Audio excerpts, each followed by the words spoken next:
been having an ongoing conversation with Nick Reed, and the topic has been the Ukraine.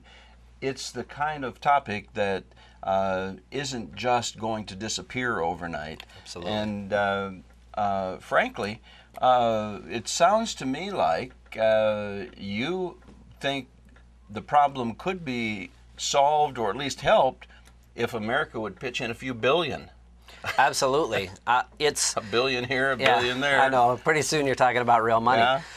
It's not an easy thing with where our economy is, with where the deficit is and those kind of things, but these are the sort of situations where the U.S. has got to step up with its economic abilities. Okay, what will happen, in your view, if America takes the road that our President and Secretary of State seem to be on, and that is to talk to the good old boys and try and persuade them out of the Ukraine? Well, first of all, Barack Obama is the best thing that's happened to Vladimir Putin in a long, long time.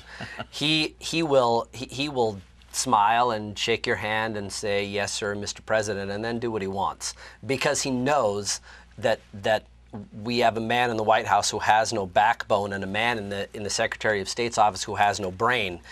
And with that's a lethal combination. It is a lethal combination, particularly for the Ukrainians. Yes. And Putin is going to continue to do what he wants. He's going to continue to push into Ukraine. He's going to continue to destabilize Ukraine, because that's really his wish.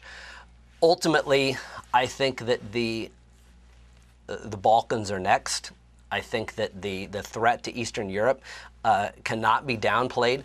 The first thing Barack Obama did when he came into office is he took the missile protection away from Czechoslovakia and Romania, without asking them, without mentioning it. Let me ask you, I can almost hear some of our viewers saying, America needs to mind her own business. What business do we have meddling in the affairs of a country or a region like the Ukraine? What would you say to those people? I would say Neville Chamberlain said that once too, and we had World War II. And that's the precipice at which we stand. That is where you think it's that serious? Absolutely, I think it's that serious. Okay, let's play that scenario out. America does little or nothing.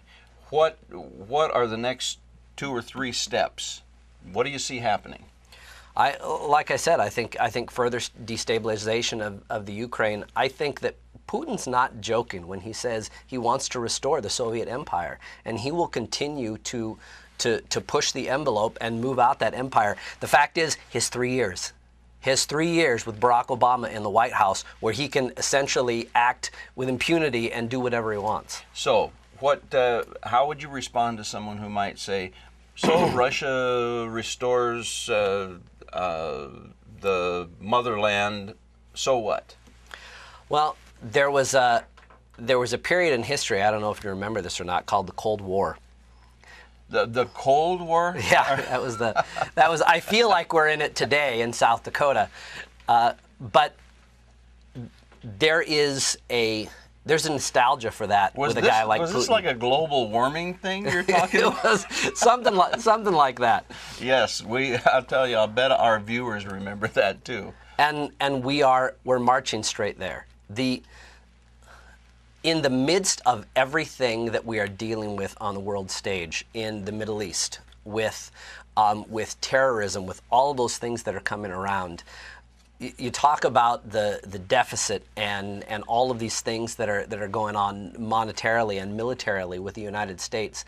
The last thing that we need is another Cold War. Well, right now we're reducing our military. Our economy is continually declining, and America has so many problems on the homeland that are going unchecked.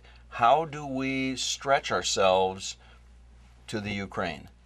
Well, I think it's not too hard, and you don't have to look back too far to Ronald Reagan to say both of those things can be done, because absolutely Ronald Reagan was completely focused on the Cold War. He was also completely focused on the United States, and he won both. The challenge is that we have another 2.5, 3 years of this exactly current right. administration, where, Yes. frankly, they're not doing very well on either of those fronts. You're exactly right. You're exactly right. Well, it's time to batten down the hatches, isn't it? Absolutely. And your assertion is that America doesn't really have an option, that we must assist the Ukraine. Absolutely. We must lead because the world will not. Putin doesn't mind leading, No, he but certainly that's doesn't. probably the wrong direction for the Ukraine, for America, and for the world. Absolutely.